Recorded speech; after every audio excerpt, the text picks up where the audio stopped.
أعوذ بالله من الشيطان الرجيم بسم الله الرحمن الرحيم وَلَقَدْ مَكَّنَّاكُمْ فِي الْأَرْضِ وَجَعَلْنَا لَكُمْ فِيهَا مَعَايِشَ قَلِيلًا مَا تَشْكُرُونَ. وَلَقَدْ مَكَّنَّاكُمْ، اور بلا شک و شبہ ہم نے دی ہے کیا، مکناکم تمہیں جگہ دی ہے، فی الارض زمین میں، وجعلنا اور ہم نے کیا ہے، لکم تمہارے لیے، فیہا اس زمین میں، معاش اللہ تعالی نے معیشت کا سامان بنایا. پہلی چیز یہ بتا دی کہ اللہ تعالی نے تمہیں اس دنیا میں کیا چیز دے دی ہے، کہ تمہیں خدا نے ٹھکانہ دے دیا ہے، خدا نے تمہیں اس زمین میں جگہ دے دی ہے. جگہ کیسے دے دی ہے؟ رہائش کے لیے جگہ دے دی ہے. کیسے ٹھکانہ دے دیا ہے؟ امن کے ساتھ زندگی گزارنے کے اسباب اور سامان مہیا کر دیے ہیں. یہ ساری چیزیں تمکین فی الارض میں شامل ہیں. کسی قوم کو اللہ نے حکمرانی دے دی ہے، غلام قوم تھی، آزادی مل گئی ہے. پہلے زمین میں رہنے میں تنگی، تکلیف، مصائب کا سامنا تھا، اب اللہ نے بڑا گھر دے دیا ہے، اب اللہ تعالی نے امن دے دیا ہے، اطمینان دے دیا ہے. ساری کی ساری چیزیں یہ ہیں جو انسان میں حد کے مطابق اندر ہوں، خدا کی نعمت ہے، اور حد سے بڑھ جائیں یہ حب جاہ ہے، اپنی عزت، اپنے بڑائی، یہ اس کا غلبہ انسان کی طبیعت پہ ہو جاتا ہے کہ مجھے تو اب کسی چیز کی ضرورت ہی نہیں رہی. ایک چیز. دوسرے فرمایا وجعلنا لکم فیہا معاش، اور اللہ نے دوسری چیز تمہیں دی ہے اس میں، وہ یہ کہ زندگی گزارنے کے لیے مال دے دیا ہے. یہ دونوں چیزیں اللہ نے کر دی ہیں، معیشت کے اسباب اور سامان پیدا کر دیے ہیں.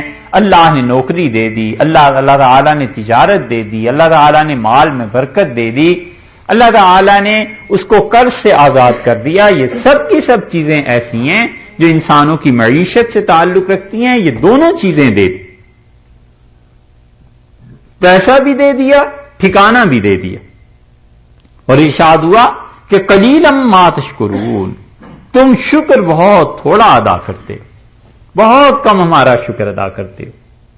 اصل نیکی یہاں سے پتا چلی کہ شکر ادا کرنا ہے، کہ معلوم ہوا اللہ کہتے ہیں یہ جتنی بھی چیزیں ہم نے دی ہیں بس ہم چاہتے ہیں ہمارا شکر ادا کرتے رہو، ہمارا شکریہ ادا کرتے رہو.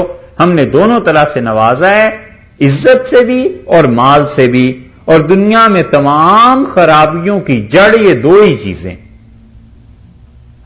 یا تو مال کے پیچھے پڑا ہوا ہوتا ہے کہ مال زیادہ ہو جائے کسی طرح، اور کبھی اس کے پیچھے پڑا ہوا ہوتا ہے کہ مال ہے، سب کچھ ہے، بس میرا غلبہ، میری عزت، ہر آدمی مجھے سلام کرے، ہر آدمی مجھ سے مشورہ لیا کرے، دروازے پر ہر وقت 2-4 آدمی کھڑے رہا کریں. یہ جو عزت کی بیجا ہوس ہے نا، یہ تباہ کر دیتی ہے انسانوں کو، حتیٰ کہ اپنا مال بھی کبھی کبھی اس بے مقصد چیز کے لیے خرچ کرتا ہے.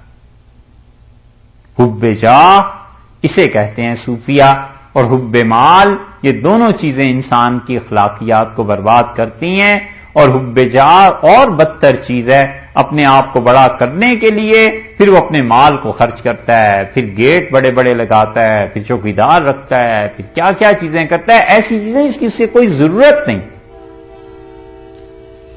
ہمارے دور میں اس حب جاہ کے جو مارے ہوئے ہوتے ہیں نا، وہ تو اس حد تک آگے چلے جائیں گے کہ مصنوعی طور پر اپنے ہی گھر میں کوئی بم بلاسٹ کروا دیا، کسی کو لے لیا کرائے پر اور کہا جا رہا ہوں ذرا فائرنگ وغیرہ کر دینا، تاکہ اخبار میں خبر چھپ جائے کہ اتنے بڑے لیڈر ہیں، لوگ مارنے کے پیچھے ہیں، فائرنگ کرتے ہیں.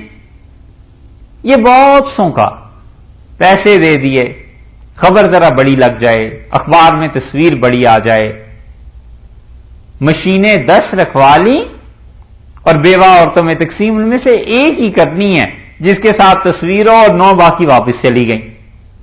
یہ سب کیا چیزیں ہیں؟ یہ حب جاہ ہے کہ کسی طرح لوگ میری شخصیت، میری ہستی کو تسلیم کریں، مجھے بڑا مان لیں، اور میرے متعلق لوگ یہ کہیں کہ اس جیسا آدمی جی کوئی نہیں، علیہ باللہ.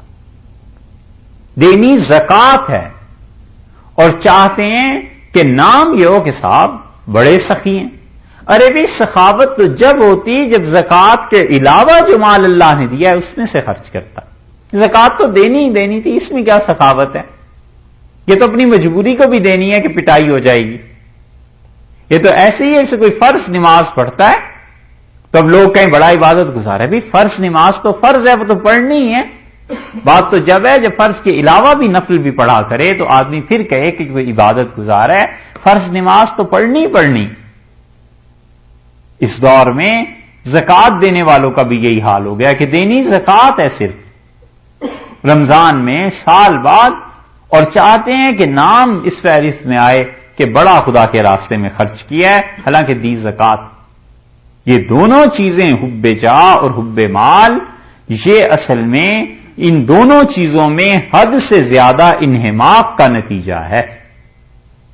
مال کی محبت میں حد سے زیادہ پڑ جائے گا، مال کی محبت اس پہ غالب آ جائے گی. عزت کی محبت میں جتنی اللہ نے دی ہے بس ٹھیک ہے، اس سے زیادہ جب پڑ جائے گا تو یہ چیز غالب آ جائے گی. ان دونوں چیزوں کا حد سے بڑھنا یہ اللہ نے منع کیا ہے، کبر ہے، حرام کیا ہے. ان دونوں چیزوں کا نہ ہونا اس سے بھی خدا نے منع کیا، کیونکہ اگر عزت نہیں ہوگی، احترام نہیں ہوگا، معاشرہ بگڑ جائے گا. توہین کرے گا کوئی کسی کی، اسے اس سے دکھ ہوگا. جب دکھ ہوگا تو اللہ کے ساتھ تعلق میں اس کی کمی واقع ہو جائے گی. وہ آدمی صحیح طرح کام نہیں کر سکے گا، پیسہ نہیں ہوگا.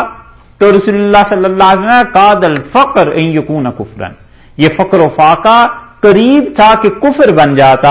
اللہ نے اپنے دست مبارک سے اسے پیچھے کر دیا.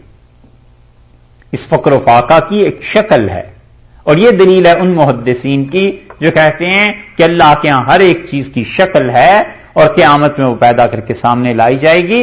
تو فقر و فاقہ کے متعلق رسول اللہ صلی اللہ علیہ وسلم جب لائن لگی ان جذبات کی، ان چیزوں کی، تو یہ فاقہ جو تھا کفر سے آگے چلا گیا. تو اللہ تعالی نے اپنے دست مبارک سے اسے پیچھے کیا فقر کو. اس لیے فرمایا کہ جو فقر ہے اگر خدا اسے پیچھے نہ کرتا کفر سے تو لوگ کافر ہو جاتے. یہ فقر و فاقہ اتنی بری چیز. اس لیے یہاں پر یہ بتایا کہ دونوں کے درمیان کی کیفیت رہے، نہ حد سے بڑھ جائے اور نہ بالکل ہی ان چیزوں کو بھول جائے. تو اس سے اعتدال سے شکر پیدا ہونا چاہیے کہ اللہ تیرا شکر ہے، اللہ آپ کا احسان ہے، آپ نے مہربانی کی ہے. تو ارشاد فرمایا کہ ہم دونوں چیزیں لوگوں کو دیتے ہیں. قلیلا ما تشکرون، بہت ہی تھوڑا شکر ادا کرتے ہو، بہت ہی کم شکر ادا کرتے ہو. حضور اقدس صلی اللہ علیہ وسلم نے فرمایا کوئی آدمی سجدے میں اپنا سر رکھ لے اس دن جس دن وہ پیدا ہوا تھا اور اس دن تک جس دن سے موت آئے گی تو قیامت میں اللہ کے سامنے اپنے اس عمل کو بھی حقیر سمجھے گا کہ کیا پیش کروں، زندگی میں کیا کیا. تو اس لیے ارشاد فرمایا ہے تھوڑا شکر ادا کرتے ہو. معلوم ہوا کہ کثرت سے اللہ کا شکر ادا کرتا رہے اصل نیکی وہی ہے. اسی لیے یہ بات تو اللہ تعالیٰ نے اس پہ داؤد علیہ السلام سے بھی فرمائی تھی، اعملوا آل داؤد شکرا، داؤد کی اولاد ہمارا شکر ادا کرے. سلیمان علیہ الصلوۃ والسلام اور حضرت داؤد علیہ الصلوۃ والسلام اور ان کے باقی جتنا کنبہ قبیلہ، فرمایا ہمارا شکر ادا کرو. وقلیل من عبادی الشکور، اور میرے بندوں میں بہت تھوڑے ہیں جو میرا شکر ادا کرتے ہیں. تو شکر ادا کرتا رہے اللہ کا. جو بھی دین دنیا میں انعام ملے، ایک انعام ملے 100 بار خدا کا شکر ادا کرے. ارشاد فرمایا ہے شکایت یہ ہے تم سے قلیلا ما تشکرون، تم شکر بہت تھوڑا ادا کرتے ہو، ہم ہر چیز دیتے ہیں.